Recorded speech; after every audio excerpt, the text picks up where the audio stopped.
បងអូនទាំងអស់គ្នាអើយនេះមកថ្ងៃនេះមកងុយទឹកសមុទ្រលេងទាំងអស់គ្នាបងប្អូនណែដូចមានអារម្មណ៍ថាក្តៅស្អុះពេកចង់ងុយទឹកសមុទ្រលេងបងប្អូនសមុទ្រណែក៏ភ្ញៀវទៅវិញអស់ហើយបងប្អូនទៅត្រឡប់ទៅវិញអស់ហើយនេះទេសភាពពេលល្ងាចទេបងប្អូននៅភ្នំកោះឡានណាស្អាតណាស់បងប្អូន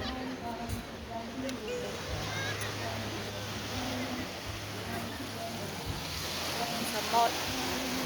ថ្ងៃនេះមិនចង់ងុយបង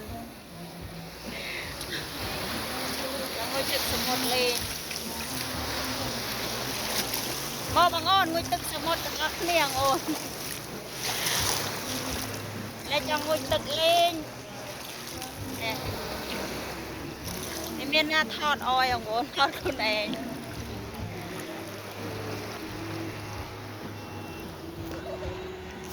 ហេឡូបងអូនមកងុយទឹកសមុទ្រទាំងអស់គ្នា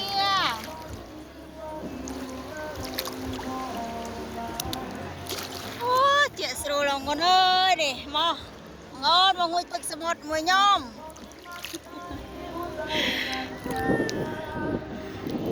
ជាស្រួលបងប្អូនក៏ដល់ពេលមកងុយទឹកលេងញ៉ាអរគុណច្រើន